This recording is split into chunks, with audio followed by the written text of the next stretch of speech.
오늘 하나님 말씀은 나훔서 2장입니다. 나훔서 2장 1절에서 7절까지 말씀 같이 교독하겠습니다. 나훔서 2장 1절에서 7절입니다. 1300조 구약전서입니다. 제가 1절 읽겠습니다. 파괴하는 자가 너를 치려 올라왔나니 너는 산성을 지키며 길을 파수하며 너희 허리를 견고히 묶고 너희 힘을 크게 굳게 할지어다.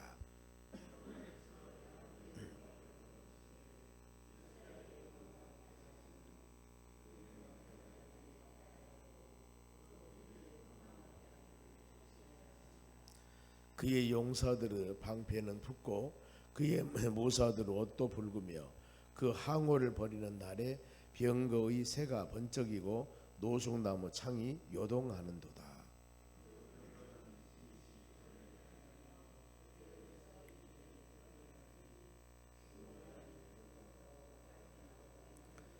그가 그의 존귀한 자들의 생각에 내나니 그들이 엎드려질 듯이 달려서 급히 성에 이르러 막을 것을 준비하도다. 같이 읽습니다. 정한 대로 황후가 벌거벗은 몸으로 끌려가니 그 모든 시녀들이 가슴을 치며 비둘기같이 슬피 운도다. 아멘. 옆 사람을 인사합시다. 오늘도 승리합시다. 우리가 아침에 새벽에 나훔서를 강해를 말씀 묵상하면서 나훔서에 대해서 같이 어제 잠깐 묵상했습니다. 나훔이라고 하는 것은 위로자, 위로와 하나님. 하나님의 선택한 백성들이 많은 어려움을 당하고 있을 때 내가 너희를 위로한다. 그런 의미가 있습니다. 전체적인 내용은 니느웨의 성에 대한 심판. 니느웨는 북쪽에 있는 아수르 나라의 수도입니다. 아수르하면 많이 여러분 들어봤죠. 구약의 강해를 말씀 묵상하다 보면 이사야서나 이런 부분 보면은 북쪽에는 아수르 강한 나라, 남쪽에는 애굽, 이집트 이런 나라들이 가운데에서 샌드위치 같이 있는 게 바로 이스라엘 나라입니다. 어떻게 보면은 유럽하고 아시아하고 전체 세계를 연결하는 핵심 지역이라고 하는 거기가. 그래서 많은 전쟁과 어려움이 많이 있었습니다. 그리고 여러 나라들이 그 나라를 뺏으려고도 하고. 그래서 이 아수르 나라에 북쪽에 있는 이스라엘가 722년에 멸망을 당했는데 이제 하나님의 때가 되면 아수르를 바벨론 나라에서 멸망을 시켜버립니다. 그러면 이제 해방이 되겠죠. 그런 의미입니다. 니느웨의 심판과 이스라엘 백성들에 대한 회복 하나가. 그래서 예수님이 세상에 재림할 때 두 가지 측면이 있습니다. 우리는 들림받고 천국 가고 영원히, 안 믿는 사람은 심판당하고. 두 양. 그래서 주 예수의 속히 오시옵소서 하며 기대하는 우리의 신앙 될 수 있도록 믿음 안에 사는 자들은 이런 하나님의 여러분 복이 있습니다.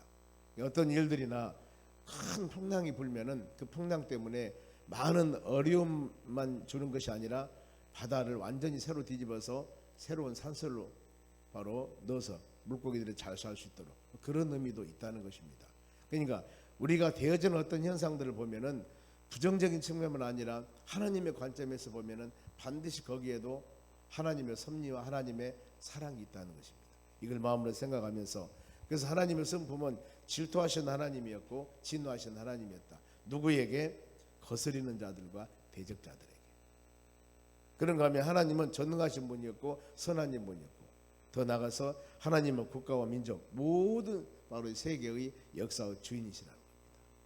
시편 22편 28절에도 나라는 여호와 것이요 여호와는 모든 나라의 주제이심이라고 그랬습니다. 주인. 하나님께서 모든 세계 모든 나라는, 믿는 나라든 믿지 않는 나라든 일반 하나님의 은총에 의해서 하나님의 주권에 의해서 온 세상을 다스려 나가게 되는 겁니다. 이걸 믿고 우리는 기도해야 됩니다. 그러면서 불의한 나라는 반드시 그 나라는 영원하지는 못합니다. 결국에 망하게 되죠. 멸망하게 됩니다. 그리고 하나님의 경고를 거부한 백성들은 반드시 심판을 받는다. 북쪽에 있는 이 아수르 나라가 니느웨 성이 요나 선지자 시대 때 이미 회개하고 외쳤을 때 그들이 회개하고 돌아왔습니다. 그러면 그 신앙을 잘 지켰으면 얼마나 좋아요. 근데 지금 이 나홈서는 그 요나서가 말씀을 선포하고 난 후에 한 150년 후라고 그랬습니다. 이 지금 기간 안에 하나님이 주신 그 은혜와 하나님의 살아계심을 마음에 간직하고 살았다면 하나님이 복의 복을 더할 것이다 그랬는데, 그들의 삶이 일시적, 요나가 외치니까 그때만 회개하고 돌아오고 아마 그 후로는 믿음을 지키지를 못했죠. 때문에 결국에 150년 후에 니느웨 나홈서에 의해서, 나홈 선지자 고백에 의해서 니느웨 성은 다 멸망당하게 되는 겁니다. 이걸 지금 보여주고 있고, 여기서 우리가 깨달을 것은 믿음의 자녀들 받은 은혜, 이걸 끝까지 잘 지키면서 바로 믿음으로 하나님 의지하며 살아갑시다. 이게 아마 전체적인 내용입니다. 자, 오늘은 이 유다를 괴롭게 하는 니느웨 성의 심판 과정입니다. 하나님은 어느 날 갑자기 폭포수와 같이 부숴버릴 수도 있지만 어떤 과정들이 있다 그 말입니다. 처음에는 하나님의 경고를 무시했다. 1절 그랬죠. 니느웨에 대한, 나홈서 1장 1절에 니느웨에 대한 경고, 곧 엘고스 사람 나우무 묵시 그리라, 경고라겠지 않습니까? 보면은 하나님은 어떤 일을 이루시면서 징조가 나타난다 합니다. 요즘에 가끔 매스컴에 보면은 대왕 오징어가 나타난다고 합니다. 일본에 전에는 50년에서 몇 마리만 나타났는데 요즘은 최근에는 뭐 5마리니 6마리 이렇게 나타났다. 길이가 5m나 된다는 거예요. 오징어 크기가. 그리고 어마어마하게 오징어 한 마리가요. 근데 그게 제대로 식용으로 먹기는 그렇게 맛있지 않는 모양이죠.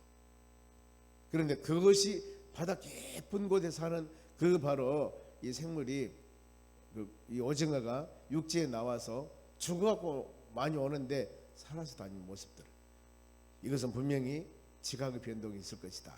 그래서 이 일본 사람들이 지금 무서워한답니다. 보면은 우리는 하나님께서 어떤 징조와 무슨 일을 일어날 때마다 하나님이 보여주는 현상들이 있습니다. 그걸 보고 마음으로 생각하는 거. 지금 이 우크라이나와 이 소련이 싸우고 있습니다. 그 뒤에 일어날 일이 무슨 일인지 우리는 모르잖아요. 그러나 단 마태복음 24장에 보면은 처처에 기근이 나타나고 전쟁, 이런 것이 나타날 때는 주님 오실 때가 멀지 않았다. 이것을 마음으로 준비하라고 그랬습니다. 깨어있어라. 이런 우리가 상황들을 보고 항상 믿음으로 세워나가는 여러분들이 되시기 바랍니다. 그러면은 이렇게 하나님의 경고를 무시했고 불순종한 사람들의 결과죠. 불순종한 사람들, 하나님이 경고했을 때 심판을 면하는 길은 딱 한 길입니다. 순종하면 되는 거예요. 우리는 수많은 하나님 말씀을 듣습니다. 그리고 우리의 신앙을 그 말씀에 비춰보고 점검하는 겁니다. 매일매일 여러분들 새벽 예배 드리고 수요예배 드리고 금요 기도회 드리고 주일 예배 드리고 많은 예배를 드리면서 그때그때마다 우리의 여러분들의 신앙을 하나님 말씀에 비춰보는 거예요. 그러면서 내가 돌아오든가 회개하든가 감사하든가 이런 마음의 자세를 가지며 하나님 가까이 나아갔을 때 여기에서 주의 은혜가 임함을 여러분들이 깊이 마음으로 생각하셔야 합니다. 순종, 이 길만이 바로 우리가 여러분 사는 길입니다. 순종. 이 시간도 주신 말씀 여러분 마음에 새기면서 하나님 말씀을 그냥 이 노스 사이들 같이 농담으로 여기지 말고 하나님 말씀으로, 하나님이 나에게 주신, 우리에게 주신 음성으로 이렇게 새길 때 우리 신앙은 성장하고 성숙하고 은혜가 될 줄로 믿습니다. 그러면은 나 불순종한 죄입니다. 이 제목이 바로 불순종의 죄입니다. 그런데 하나님은 반드시 심판하신다. 하나님은 공의로운 하나님이십니다. 더 나아가서 신실한 하나님이시라고 합니다. 그러니 약속한 것은 반드시 이루십니다. 자, 본문의 1절 봅니다. 파괴하는 자가 너를 치러 올라왔나니, 파괴하는 자가 지금 이 니느웨의 아수르라는 나라고 그랬죠. 이 나라가 BC 612년에 바벨론 나라에서 멸망을 당합니다. 이 강한 나라였지만은 파괴하는 자가 바로 치러 올라왔다. 그런데 너희들이 한번 힘써봐라. 너는 산성을 지키며 길을 파수하며 너희 허리를 견고히 묶고 너희 힘을 크게 굳게 할지어다. 이것은 이 바벨론 사람들이 쳐들어오니까 바로 이렇게 죽여 싸우라 이런 의미들이 아닙니다. 너희들이 그렇게 해봤자 하나님이 도와주지 않는다면 그것은 별 볼 일 없어. 역설적입니다. 바로 이렇게 마음을 새기시면 될 것 같습니다. 그리고 역대상 20장 6절에 하늘의 하나님은 이방 사람들과 모든 나라를 다스리며, 하나님은 그렇죠? 이스라엘 백성뿐만 아니라 모든 나라를 다스리며 손에 권세와 능력이 있사오니 능히 주와 맞설 사람이 없다 그랬습니다. 온 세상은 하나님의 뜻에 의해서 주관하고 세워지고 파괴되고 건설하고 심게 하고 이런 역사들이 하나님께서 행하시는데, 하나님이 파괴하려고 하나님이 흩어버리려고 마음을 먹으면은 누구도 모으거나 세울 수가 없습니다. 하나님의 권위와 하나님의 능력은 사람이 힘으로 대적할 수가 없다 그 말입니다. 시편 127편 1절에도 여호와께서 집을 지키지 아니하시면은 세우는 자가 허사고 여호와께서 성을 지키지 아니하신다면은 파수꾼을 깨어 있음도 허사다 그랬습니다. 하나님이 지켜주셔야 된다. 그래 이 하루도 하나님 우리의 모든 삶 가운데 가정, 더 나가서 사업장, 일터, 직장 이 모든 것들을 하나님 지켜주시고 돌봐주시고 새어나가지 않도록 부서지지 않도록 하나님 지켜주고 돌봐주시라고 간절한 마음 우리 기도해야 될 줄로 믿습니다. 왜요? 모든 것은 하나님의 주관하기 때문에 어떤 사람이 세우기를 원하고 어떤 사람이 열매를 맺기를 원하지 부서지기를 원하며 흩어지기를 원하는 사람이 누가 있겠습니까? 그런데 우리 일상생활에 다 그렇게 됩니까? 안 되지 않습니까? 그래서 하나님 지켜주시옵소서 간절히 기도하고 하나님 말씀을 들을 때마다 열린 마음으로 우리 자신들이 잘못한 것들이 있다면 회개하고 어떤 상황이라도 주님께 가까이 포도나무 가지 비와 같이 가까이 가서 하나님 말씀 듣고 우리 자신들이 영육간의 강건한 믿음의 삶을 살아가시기를 바랍니다. 그러면은 니느웨를 왜 심판했을까? 이유가 있죠. 2절 말씀 보면은 야고보 영광의 회복을 위해서 그랬습니다. 그리고 이스라엘의 영광 같게 하매라 그랬습니다. 지금 하나님의 자녀들이 이방 나라에 이 침략을 당해서 많은 어려움 당하고 있는 상황들을 하나님은 기뻐 여기지는 않습니다. 마음이 아프죠. 그러나 그들을 깨달을 수 있는 기간, 하나님의 약속한 기간, 이 기간만큼은 바로 그들에게 많은 어려움이 있다는 겁니다. 애굽에서 430년이나 광야 40년이나 바벨론 70년이나 이런 기간 동안, 심지어는 AD 70년에 바로 이 헤롯 성전이 멸망을 당하죠. 40여 년 동안 지은 성전입니다. 그리고 나서 2000년 동안 성전이 없습니다. 지금. 그 돌아와서 바벨론 포로 돌아와서는 헤롯 성전을 지었습니다만은 스룹바벨 성전을 지었는데 헤롯 성전 무너지고 난 후에는 지금 성지순례 간다면 벽만 남아있고 나머지 성전은 지금 보면 그 성전에가 여러 신들이 이슬람, 정교, 기독교 이런 바로 이 교회들이 모여서 음집에 있지 이렇게 되어버린 겁니다. 그래서 여기서 우리에게 깨달을 것은 성전 중심, 즉 말하면은 교회라고 하는 것은 에클레시아 불러 모으다 그래서 믿음의 사람들이 모은 단체가 여러분 교회입니다. 너무나 사람들이 성전 건물 중심의 신앙생활은 위험성이 있다는 겁니다. 만일에 건물 중심의 신앙이 있다면 하나님이 바로 솔로몬 성전 그렇게 무너지게 하지 않았을 겁니다. 바벨론 포로 생활하고 돌아왔을 때 스룹바벨 성전을 지었는데 학교에서 보면은 백성들이 막 눈물을 흘려요. 왜냐하면 전에 솔로몬 지은 성전은 대단했거든요. 찬란했는데 바벨론 포로 70년 하고 돌아와서 성전을 지었습니다. 학계 스가랴 말라기가 특히 학계가 돌아와서 성전 지은 과정들을 기록한 것이 학계서입니다. 그런데 너무나 적거든요. 성전이.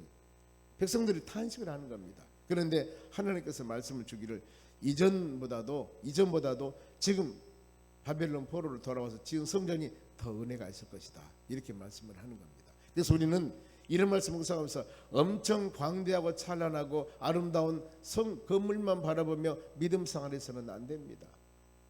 우리는 하나님 중심적으로. 그래서 고린도서 3장 16절에 너희 몸이 하나님의 성령이 거하는 성전임을 알지 못하느냐 하고 말씀을 하는 거예요. 우리는 오직 예수 그리스도 안에서 하나님께 경배하며 찬양하는 여러분들이 되시기를 바랍니다. 그러면서 약탈자는 약탈하고 그들의 포도나무는 가지도 없게 할 것이다. 그러면은 니느웨 성에 대한 심판 방법입니다. 어떻게 심판할까? 바로 3절 보세요. 같이 한번 읽어볼까요? 시작. 그의 용사들은 방패는 붙고 그의 무사들은 옷도 붉으며 그의 항모를 벌이는 날에 병거의 새가 번쩍이고 노송나무 창이 요동하는도다. 보면은 전장의 참상이 너무나 심합니다. 많은 위력들, 바로 전쟁, 새와 창이 번쩍이며 이렇게 어마어마한 전쟁에 의해서, 어마어마한 심판에 의해서 니느웨의 성은 멸망을 당할 것이다. 그러면서 4절 보니까 이때 당시 최신 무기가 나옵니다. 병거, 대로를 미친 듯이 달리며 햇불이 번개 같다 이랬습니다. 그러니까 하나님의 심판은 바로 막을 수가 없습니다. 5절 보면은 강물의 수문이 열리고 왕궁이 막 무너져 버리고, 이거 홍수심판이라는 많은 어려움 당한 것을 말합니다. 우리는 이런 상황에 믿음의 자녀들이 할 일은 영적으로 무장하는 여러분 되시기 바랍니다. 성령으로 충만하셔야 됩니다. 에베소 6장에 성령의 전신갑주를 입으라고 했지 않습니까? 우리는 머리에서 발끝까지 무장해야 됩니다. 무시로 수시로, 그래야만이 이 모든 세상에서 넉넉히 이겨나갈 수 있는 힘과 능력을 우리가 갖게 되는 것입니다. 불순종의 결과 그들의 참상이 7절에 왕후가 벌거벗은 몸으로 끌려가며, 얼마나 큰 수치입니까? 시녀들의 가슴을 치며 슬퍼합니다. 우리가 이럴 줄 알았으면 더 열심히 믿음 생활할 걸, 하나님을 잘 섬길 걸, 회개할 걸, 주님 품에 돌아올 걸 하면서 이분들이 이 많은 어려움을 당하는 그런 참상 가운데서도 마음속에 가슴을 치며 슬퍼했다고 표현하고 있습니다. 유다 나라가 이 586년에 남쪽 이스라엘이 멸망을 당합니다. 멸망당할 때 열왕기 하가 마지막에 25장입니다. 거기에 보면은 이 남유다 마지막 왕이 시드기야 왕입니다. 그 왕이 바벨론 느부갓네살 왕에서 멸망을 당할 때 그 시드기야 왕이 잡혀요. 그리고 바벨론 사람들이 왕의 눈을 빼버립니다. 두 눈을. 삼손이 바로 눈을 빼버리듯이 왕의 눈을 빼버리고 그 자식들은 그 아버지 왕이 보는 곳에서 죽여요. 이렇게 이 남쪽의 유다 이스라엘 백성, 정말 하나님을 선택한 백성들입니다. 하나님을 선택한 백성. 그런데 그 선택한 백성이 마지막 바로 이 왕정 시대가 없어지면서 하나님이 왕을 세워서 나라를 다스릴 시대가 없어지게 됩니다. 그러면서 참상이 그거였어요. 마지막 왕이 눈을 빼고 자식들은 왕 앞에 죽고 많은 사람들이 여기저기 도망가고 성은 무너지고, 이런 참상이 돼요. 누구예요? 하나님의 선택한 백성들이. 오늘 같으면은 믿음의 사람들 가정에 이런 참상이 일어나 버린 거예요. 이방 나라 가정이 아닙니다. 믿음의 사람들의 가정에. 그러면 어찌 믿음의 사람의 가정에, 예수를 믿는 사람의 가정에 이런 일이 날 수 있었을까요? 하나님의 사랑입니다. 하나님이 이미 에레미야 선지자를 통해서 에레미야 29장 10절 보면은 뭐라고 말씀하냐면, 너희들은 바벨론 포로로 잡혀가라. 그것이 평안이고 그것이 은혜다, 그 말입니다. 잡혀가지 않으려고 떼쓰지 말라. 이미 시드기야 왕이 손 들고 우리 잘못했습니다, 적군들 쳐들어오면은 항복하는 것이 사는 길이었어요. 그런데 끝까지 인간 방법으로 노력하지 않습니까? 결국에 이렇게 되는 거예요. 하나님의 계획은 믿음의 자녀들이 그 전쟁에서 이기게 하는 게 아닙니다. 잡혀가는 게 하나님의 계획이었어요. 왜? 연단이기 때문에. 이것을 우리는 이런 말씀을 영적으로 묵상하면서 내 자신이 하나님 말씀과 믿음 안에 온전히 살지 못할 때 하나님은 사랑하여서 그들을 연단과 징계를 하는데, 이것을 피해보려고 별 방법을 다 합니다. 그래도 안 되는 거, 이건요. 안 되는 것입니다. 이걸 우리가 마음에 생각할 때, 그래, 항상 하나님께서 우리에게 기회 주었고 은혜 주었을 때 말씀 안에 믿음 안에 온전히 살아야 되겠구나, 이런 마음에 결단하는 우리가 되어야 될 줄로 믿습니다. 그리고 그들에게 세상 쾌락을 버리라고 그랬습니다. 8절 말씀 보면 니느웨의 성이 물이 모인 것 같더라 그랬습니다. 사람들이 이 도시에 모여서 소돔과 고모라 성 같이 쾌락을 즐깁니다. 바로 회개하고 돌아오질 않아요. 우리가 이렇게 좋은 시대에 이렇게 멋지게 사는데 무슨 하나님 우리 심판에 내 마음에 예수님이 계시는데, 즉 외식적인 신앙생활 올바르지 못합니다. 자, 마태복음 23장에 보면은 예수님께서는 서기관과 바리새인들에게 바로 이 독사의 자식이라고 책망을 합니다. 이때 당시 서기관 바리새인 누굽니까? 최고 종교 지도자들입니다. 많이 지식으로 알고 있는 사람들입니다. 그들을 예수님은 독사의 자식이라고 했거든요. 왜냐하면 말은 하는데, 말씀을 증거하는데 행함에 전혀 그릇돼요. 이것을 보고 책망을 하는 겁니다. 오늘날 우리의 삶도 하나님 말씀을 듣고 믿음으로 자라왔기 때문에 압니다. 알기는 좋은 말은 해요. 과연 그런데 그들이 하나님 말씀과 믿음 안에 살아가는가, 그들 행동하며 살아가는가, 여러분 이것입니다. 9절 말씀 보면은 금, 은, 노략 당한다. 바벨론 포로로 잡아올 때 많은 것을 그들이 바로 그 북쪽의 이스라엘 멸망시킬 때 많은 것을 빼앗아갔을 겁니다. 그런데 결국에 다 그들 약탈당할 것이다. 그러면서 멸망의 상태가 10절에 니느웨 성이 공허하고 황폐했으며 주민들이 낙담하고 허리를 아프게 하며 낫이 빛을 잊을 것이다. 어려움이 되게 되는 거예요. 마지막 하나님의 진노 심판을 주게 되니까. 그래 하나님의 심판은 우리가 회개하고 돌아오는 길이 가장 축복된 길이라는 겁니다. 그러면서 이제 마지막에 하나님의 심판은 모든 것을 원점으로 돌린다. 원점으로. 11, 11절에 그 내용입니다. 전에는 지금 아수르 나라입니다. 대단한 강한 나라였습니다. 아수르 제국.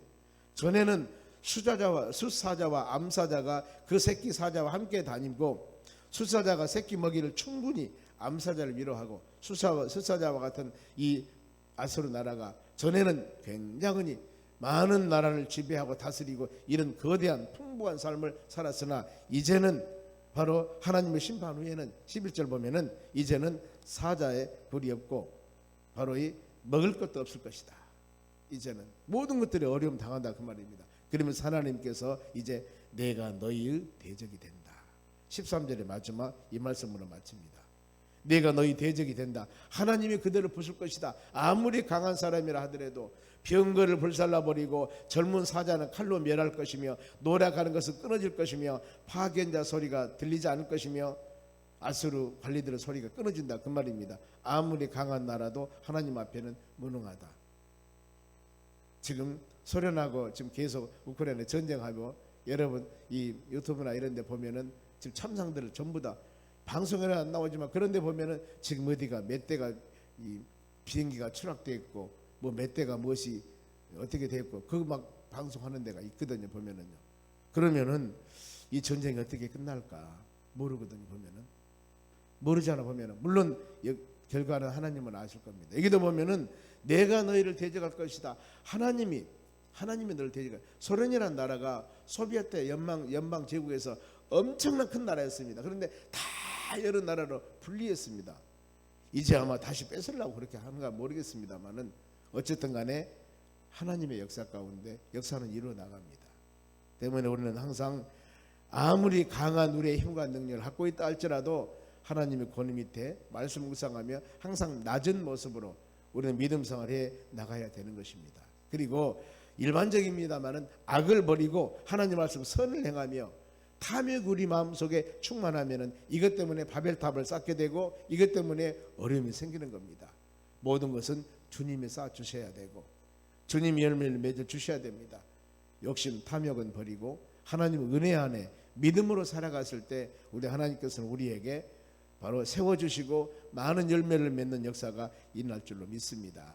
그래서 고린도 15장 58절 마지막 절 말씀과 같이 견고하며 흔들리지 말며 모든 일에 바로 수고하고 헌신해라. 너희 수고가 헛되지 아니할 것이라고 말씀을 합니다. 오늘날 우리 살아가는 모든 삶이 하나님의 은혜 가운데 전적으로 주님 맡기며 주의 은혜 안에 거하는 이 하루가 되었을 때 우리의 삶이 이것이 모여져 일주일이 되고 한 달이 되고 1년이 되고 우리 일생이 되어서 하루가 그렇게 중요합니다. 오늘 하루도 주의 은혜 가운데 믿음으로 승리하는 하루가 될 수 있도록 해달라고 간절히 간구할 때 주의 은혜가 우리 삶 가운데 많은 역사가 일어날 줄로 믿습니다. 기도하겠습니다.